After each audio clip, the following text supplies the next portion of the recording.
So America's undocumented immigrants may be the ones most harmed by Congress's failure to pass immigration reform.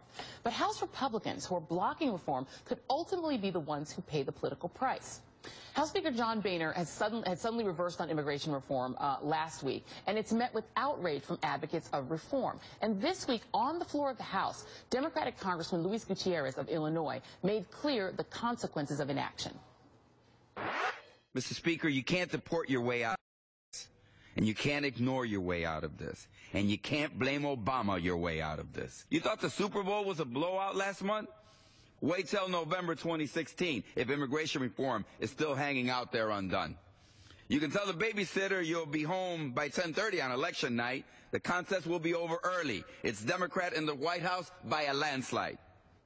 So, Kate and Dawson, isn't that ultimately true that demographically, by 2016, if Republicans don't do immigration reform, they're in serious trouble in terms of the presidential race? We have to expand our numbers. There's no secret there. And our numbers have to be expanded not only in the Republican, but it's that independent Hispanic vote that's there. And it is not a monolithic vote. It is a very independently minded vote that doesn't come in like a lot of strategists like to say. They're taking a look at the tone of the debate, what it is, and their concerns, and it's very personal. And I've been with people. So if the Republicans, and we said it earlier, if the Republicans first don't enact something, and I think the Speaker Boehner will set up that in 15, and change our tone, we're going to miss our last big chance in a federal election. But the problem then again is, you talked about the primaries, is that the negative tone is what's necessary to win a primary. So how do Republicans square that circle? Because the anti-immigrant rhetoric is what they're doing to win Tea Party primaries. It's a tough thing to do. I think it's the tone, and the thing that I hear from the Tea Party groups is the word amnesty is the one that's always thrown around. That's the one. That's the one they kick the can down the road. That's the excuse they do to get nothing done on it. And my polling, I'm seeing it's very interesting that people actually want things done. They all hate Washington, but they sort of want things done. On the hard side of our party, they just want to shut the door, lock it down. On the left side of the party, they just want more things, as far as the Democrat Party. So it's convoluting, but if we don't do something as a party to expand our base in places, move on through that section of the country that we've been losing Virginia, Florida's a toss-up, then we've got problems in national elections, not in the regional elections, not in Congress, and not in governor's races. Well, but Kica, so are you sympathetic to that argument? Because essentially what your organization is saying is that we're not listening to that we want to see these Republican candidates support and vote for immigration reform now, despite the primary issues. Yes. Let me just say a couple more things. We do want to make sure that we have an impact in purple states, right? Because there are an increasing number of purple districts where Republicans actually do have to pay attention to the Latino and Asian and immigrant vote. So that's one thing. You know, the other thing is that as a nation, we are also a country that is moving, its demographics are changing. And we have an increasing number of young voters who are more progressive.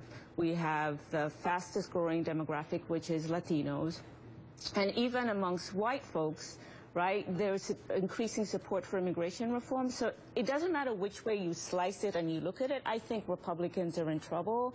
And the message we're sending is, you know, no Republican is safe, and no Democratic legislator either is safe if they don't get right on reform. And I feel like if the Republicans don't get right on reform, I really truly believe that the party's quickly on its way to extinction. And Raul, you know, Kica mentioned Republicans are in trouble. I love to look at these things sort of parallel, right? If you look at who voted for the debt ceiling, the clean debt ceiling bill in the House, where you did have some House Republicans vote for it, look at where they are, right? They're in Ohio, Virginia, California, Illinois, Kentucky, Michigan, North Carolina, New Jersey. You see where I'm going with this, Pennsylvania, swing state. It's not as if that there are 100 Republicans who could be in swing state trouble, but there are maybe 15. Right. But look at that situation. You know, the debt ceiling situation, John Boehner was in an untenable position, and what he did was he took the strategic step, so he passed it with a majority of Democratic support. So, you know, going forward, that is what he absolutely must do for immigration. And I think, you know, to your point, I'm aware that, of course, Republicans are aware that this is an important issue among the Latino community, but Kica we talked about it earlier.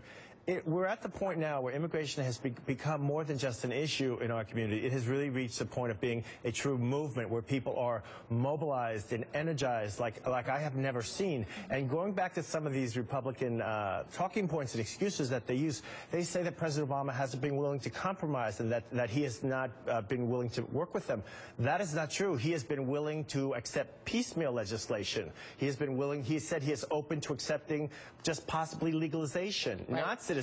He has resisted granting relief from deportations, and that has caused so much tremendous heartbreak and devastation in our communities. All of those things, he has exercised tremendous restraint. And even on that, the Republicans will not give him credit or acknowledge it. Yeah, difficult issue. All right, well, unfortunately, we have to thank Kica Matos. Thank you so much for being here.